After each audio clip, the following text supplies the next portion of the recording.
یہ ہے وہ بدنام زمانہ آئی لینڈ جسے لٹل سینٹ جیمز یا پھر ایپسٹین آئی لینڈ کہتے ہیں۔ 72 ایکڑ کے اس آئی لینڈ پر تقریباً ہر لگژری موجود تھی۔ یہاں لگژری ریزورٹ سے لے کر پرائیویٹ ڈاگز اور لائبریری سے لے کر سنیما سب کچھ موجود تھا۔ دنیا کی بڑی شخصیات کا اس آئی لینڈ پر آنا جانا لگا رہتا تھا، پر سچ یہ ہے کہ یہاں پارٹیز اور ویکیشن کی آڑ میں کم عمر بچوں کا غیر مناسب استعمال ہوتا تھا۔ رپورٹس ہیں کہ اسی آئی لینڈ پر کچھ انڈر گراؤنڈ ٹنلز بھی بنے تھے۔ کہا جاتا ہے کہ یہاں ان ٹنلز کو ایک خاص مقصد کے تحت بنایا گیا تھا۔ یہاں تو آئی لینڈ کا اسٹاف انہیں ایک جگہ سے دوسری جگہ جانے کے لیے استعمال کرتا تاکہ اوپر مہمانوں پر ان کی نظر نہ پڑے، یا پھر یہ ایلیٹ مہمانوں کے لیے ہی ایک اسکیپ روٹ تھا۔ جن لوگوں کو اس اڈے سے تکلیف تھی وہ تھیں کم عمر لڑکیاں اور ان کے پیرنٹس، پر ان طاقتور لوگوں کا نام سنتے ہی کسی کی بھی ان کے خلاف جانے کی ہمت نہیں ہوئی، کم از کم کئی سالوں تک تو نہیں۔ لیکن پھر مارچ 2005 میں اس ساری کہانی سے تب پردہ اٹھا جب کورٹنی وائلڈ نام کی ایک لڑکی نے بہادری کا مظاہرہ کرتے ہوئے فلوریڈا کے پام بیچ پولیس اسٹیشن میں جیفری ایپسٹین کے خلاف پہلی رپورٹ درج کروائی۔ اس کیس میں پولیس، ایف بی آئی اور دوسری انویسٹیگیشن ایجنسیز کو جو ثبوت ملے اس نے سب کے رونگٹے کھڑے کر دیے۔ ایویڈنس میں شامل تھے اہم شخصیات کے نام، ان کی نامناسب تصویریں اور ایپسٹین آئی لینڈ تک جانے کا فلائٹ لاگ۔ ان تمام ثبوتوں کو کورٹ میں پیش کیا گیا اور انہی ڈاکیومنٹس کو ایپسٹین فائلز کہا جاتا ہے۔ پر سوال یہ ہے کہ کون تھا جیفری ایپسٹین؟ اس کے پاس اتنا پیسہ آیا کہاں سے اور وہ مشہور ترین لوگوں سے کنیکشنز بنانے میں کیسے کامیاب ہوا؟ سیکرٹ آئی لینڈ پر سیکرٹ ٹنلز کے علاوہ ایف بی آئی کو اور کیا کچھ ملا؟ اور سب سے بڑھ کر اتنے سیکیورڈ جیل میں جب جیفری کی موت ہوئی اس رات سی سی ٹی وی کیمراز کا خراب ہونا کوئی اتفاق تھا یا پھر اس کے پیچھے بھی کسی بڑی طاقت کا ہاتھ تھا؟ زیم ٹی وی کی ویڈیوز میں ایک بار پھر سے خوش آمدید۔ ناظرین، ایک معمولی میتھ ٹیچر جو دیکھتے ہی دیکھتے دنیا کا سب سے پر اسرار امیر شخص بن گیا۔ جیفری ایپسٹین نے 1970s میں ڈیلٹن اسکول سے شروعات کی، لیکن اس کا اصلی ٹھکانہ وال اسٹریٹ تھا۔ اس نے وکٹوریا سیکرٹ کے مالک لیزلی ویکسنر جیسے بلینئرز کا بھروسہ جیتا اور ان کا پیسہ مینج کرنے لگا۔ کروڑوں ڈالرز کا کمیشن اور ایلیٹ کلاس سے دوستی۔ ایپسٹین نے نیو یارک سے لے کر فلوریڈا تک عالی شان بنگلوں کی سلطنت کھڑی کر دی، لیکن اس چمکتی دنیا کے پیچھے ایک تاریک راز چھپا تھا۔ ایپسٹین اپنے پاور اور پیسے کے زور پر معصوم اور کم عمر لڑکیوں کا شکار کرتا تھا۔ یہ کہانی ہے ایک ایسے شخص کی جو دنیا کے لیے ایک بلینئر تھا لیکن حقیقت میں ایک بھیانک مجرم۔ مین ہیٹن کا سب سے بڑا پرائیویٹ محل، نیو میکسیکو کا 7,500 ایکڑ کا رینچ اور پیرس میں لگژری اپارٹمنٹس۔ ایپسٹین کی شاہی زندگی کسی خواب سے کم نہیں تھی، لیکن اس کی اصلی سلطنت کیریبین میں واقع 72 ایکڑ کا جزیرہ تھا، لٹل سینٹ جیمز، جسے ہم ایپسٹین آئی لینڈ بھی کہتے ہیں۔ یہاں پہنچنے کے لیے ایپسٹین اپنا پرائیویٹ جیٹ استعمال کرتا جسے میڈیا نے لولیتا ایکسپریس کا نام دیا۔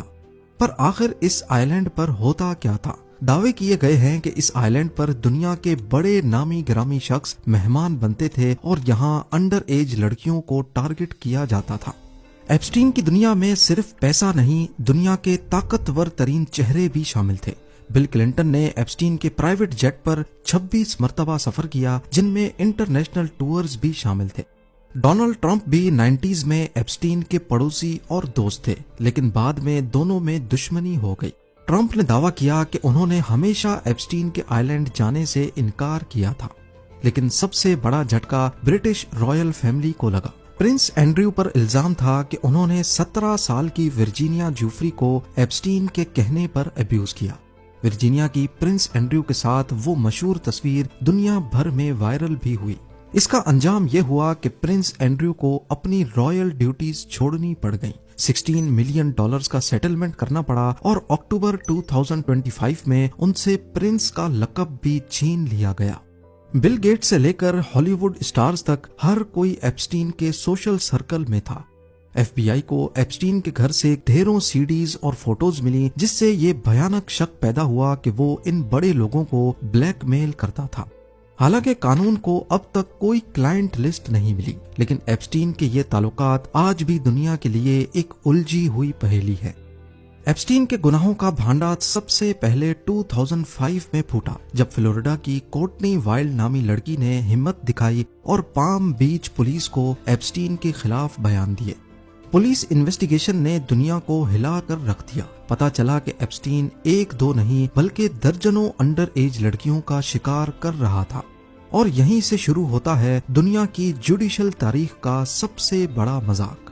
2008 میں جب ایپسٹین کو عمر بھر کے لیے جیل جانا چاہیے تھا، تب ایک سیکرٹ ڈیل تیار کی گئی۔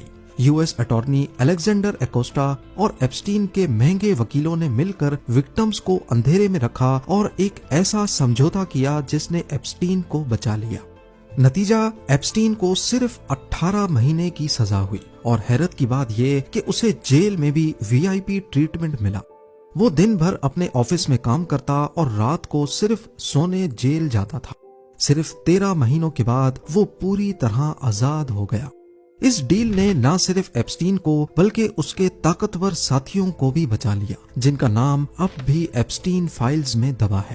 لیکن یہاں پر ایپسٹین نے ایک غلطی کر دی۔ اس کا گھمنڈ اور اپنے پر بھروسہ ہی اسے لے ڈوبا۔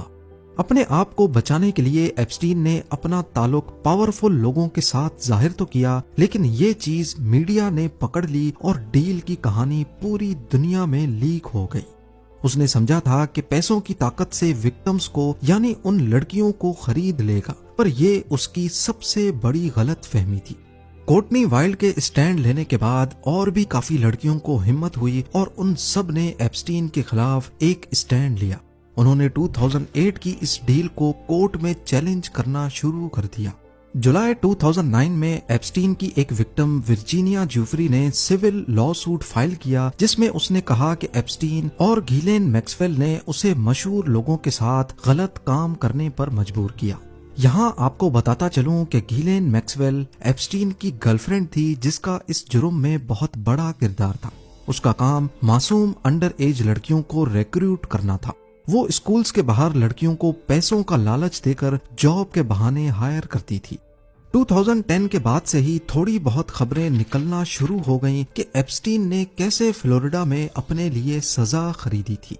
2011 میں ڈیلی میل نے جیفری کا انٹرویو چھاپ دیا، جس میں پرنس اینڈریو کا ذکر تھا، جس سے شہزادی کی مصیبتیں شروع ہو گئیں۔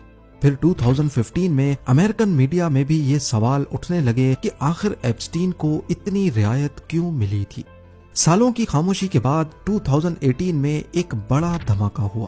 جرنلسٹ جولی کے براؤن نے اپنی رپورٹ پرورژن آف جسٹس میں فاش کیا کہ کیسے سسٹم نے مل کر ایک مجرم کو بچایا تھا۔ اس رپورٹ نے امریکہ میں جیسے آگ سی لگا دی۔ اس رپورٹ کے چلتے 6 جولائی 2019 کو جیفری ایپسٹین کو دوبارہ گرفتار کر لیا گیا۔ اس بار کوئی سیکرٹ ڈیل کام نہ آئی۔ عدالت نے اسے بیل دینے سے انکار کر دیا، اور اس پوائنٹ پر دنیا کے طاقتور لوگ ڈر رہے تھے کہ ایپسٹین اب ایک ایک کر کے سب کے نام اگلے گا۔ لیکن ٹرائل شروع ہونے سے پہلے ہی دنیا کو ہلا دینے والی خبر آئی۔